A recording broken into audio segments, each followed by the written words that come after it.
सिर्फ हंगामा खड़ा करना मकसद नहीं है मेरा, कोशिश है कि सूरत बदलनी चाहिए। ये आग कहीं भी लगे, ये आग कहीं भी लगे, तेरे सीने में या मेरे सीने में ये आग जलनी चाहिए, ये आग जलनी चाहिए। अब याचना नहीं रण होगा, जीवन जय या मरण होगा। अब याचना नहीं रण होगा, जीवन जय या मरण होगा। हेमंत बाबू, युद्ध अब ऐसा होगा, पहले न कभी जैसा। जोहार दोस्तों, नमस्कार दोस्तों। आज का वीडियो इस विषय पे कि जयराम महतो क्या सीएम बन पाएंगे। जो झारखंड के लोगों के अंदर एक जन भावना है, जो झारखंड के लोग देखना चाहते हैं जयराम महतो को सीएम के रूप में, क्या वो पूरा हो पाएगा? इसकी पॉसिबिलिटी क्या है कि 2024 में जयराम महतो सीएम बन पाएंगे? इसी विषय पे आज का ये वीडियो है और हर एक चीज़ पे अच्छे से चर्चा की जाएगी कि किस प्रकार वो सीएम बन सकते हैं या वो सीएम नहीं बन सकते हैं, तो क्यों नहीं बन सकते हैं। तो वीडियो पे बने रहे दोस्तों। तो दोस्तों, सबसे पहले 2022 के भाषा आंदोलन से निकले हुए जयराम महतो एक क्रांति की तरह निकले, आवाज बुलंद करके झारखंड के कोने कोने तक उनकी आवाज़ पहुंची और उनको फॉलो करने लगे। अभी झारखंड में सबसे ज़्यादा अगर कोई पॉपुलर कोई एक चेहरा है आंदोलनकारी के रूप में, तो वो जयराम महतो ही है। और बहुत सारे लोगों की उनके प्रति एक समर्पण भावना हो गई है कि वो उन्हें सीएम बनते हुए देखना चाहते हैं। पर क्या वो सीएम बन पाएंगे? चलिए बात करते हैं।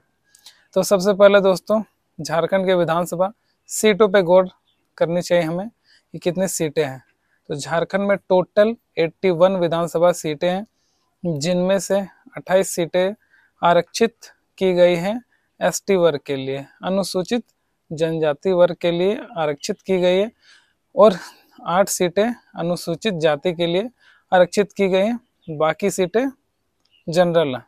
उसके बाद यहाँ पे मेजोरिटी के लिए 41 सीट्स किसी भी पार्टी को चाहिए, नहीं तो वो गठबंधन करके भी सरकार बनाए, लेकिन 41 सीट्स चाहिए। अब जयराम महतो की सीएम बनने की पॉसिबिलिटी किस तरह है, वो किस तरह सीएम बन पाएंगे, इस पे बात करते हैं।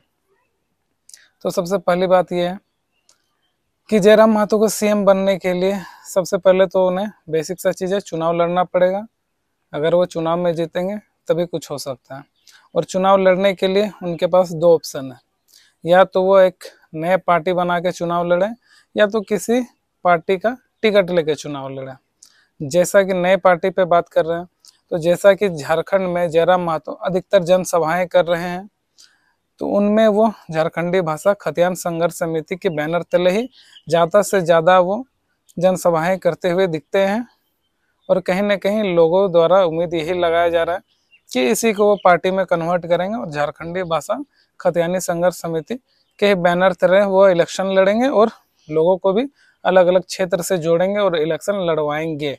ये पॉसिबिलिटी है। हालांकि जमीनी स्तर पे ये अभी उतना संगठित नहीं हो पाया झारखंडी भाषा खतियान संघर्ष समिति। और दूसरी पॉसिबिलिटी पे आते हैं कि किसी अन्य पार्टी के टिकट लेके वो चुनाव लड़ सकते हैं। तो उसमें क्या होगा? तो जैसा कि झारखंड में भी मेनली 4 बड़े पार्टी हैं। पहला कांग्रेस, बीजेपी, जेएमएम और अन्य सीपीआई वगैरह भी हैं, जेडीयू वगैरह भी है झारखंड में। लेकिन अगर वो किसी पार्टी, मान के चलिए अगर बीजेपी के टिकट से ही अगर वो चुनाव लड़ते हैं, तब क्या वो सीएम बन पाएंगे? तो दोस्तों, अगर जयराम महतो बीजेपी के टिकट से अगर इलेक्शन लड़ते हैं, तो अगर वो चुनाव जीत गए, तो उसके बाद बीजेपी या पार्टी तय करेगी कि वो सीएम बन सकते हैं कि नहीं, जो कि फिलहाल पॉसिबल नहीं है, क्योंकि बीजेपी की ओर से अभी बाबूलाल मरांडी को प्रोजेक्ट किया जा रहा है। और रहा सवाल आयसू का, तो आयसू में सुदेश महतो से बड़ा कोई लीडर नहीं है, और जेएमएम में हमारे हेमंत बाबू से बड़ा कोई नहीं है, उम्मीदवार क्या दावेदार कोई नहीं जेएमएम में। और कांग्रेस की अभी कोई ऐसा उम्मीदवार ही नहीं है मुख्यमंत्री के रूप में, वो खुद गठबंधन के साथ सरकार चला रही है। ये तो हुई किसी अन्य पार्टी के टिकट से। अब अगर वो अपनी ही पार्टी से चुनाव लड़ते हैं, झारखंडी भाषा खतियान संघर्ष समिति से, मान के चलिए अगर वो उसी बैनर तले चुनाव लड़ते हैं, तो उन्हें कम से कम 41 सीटें चाहिए, तब जाके वो अपनी पार्टी एक बना सकते हैं और सीएम बन सकते हैं। पूरा का पूरा 41 सीट दोस्तों, नहीं तो उन्हें कम से कम 20+ सीटें लानी पड़ेगी, तब जाके वो अगर किसी अन्य पार्टी के साथ गठबंधन करते हैं तो सीएम के लिए वो दावेदारी पेश कर सकते हैं। अब 41 सीट्स को लेकर चलते हैं।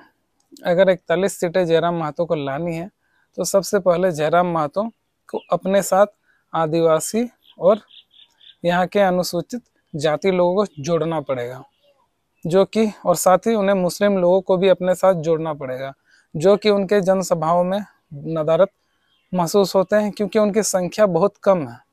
अभी की परिस्थिति के अनुसार जयराम महतो के समर्थकों में भारी गिरावट आई है, खासकर आदिवासी वर्गों के लोग जयराम महतो से कट चुके हैं बहुत ही हद तक, और साथ ही अनुसूचित जाति के लोग भी अब उनके जनसभा में उतने नहीं जाते हैं, न ही मुस्लिम लोग भी उतने उनके जनसभा में जाते हैं।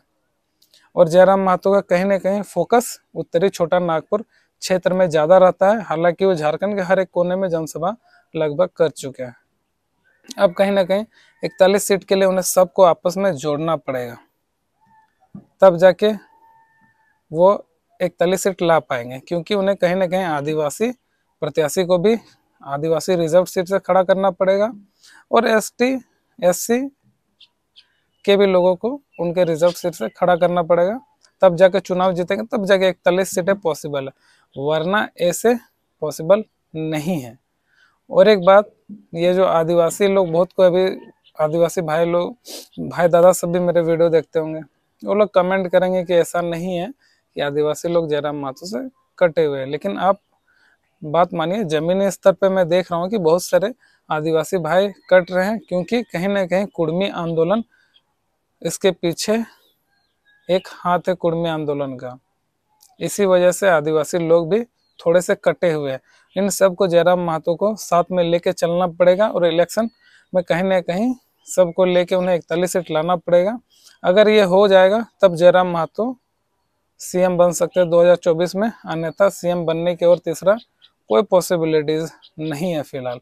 हालांकि जो चाहते हैं कि जयराम महतो सीएम बने वो एक जन भावना है, ठीक है, लेकिन आपको जमीनी स्तर पे देखना पड़ेगा। ये मेरा जो विश्लेषण है, ये मैंने बहुत बारीकी से सोच और समझ के आपके समक्ष प्रस्तुत किया हूँ।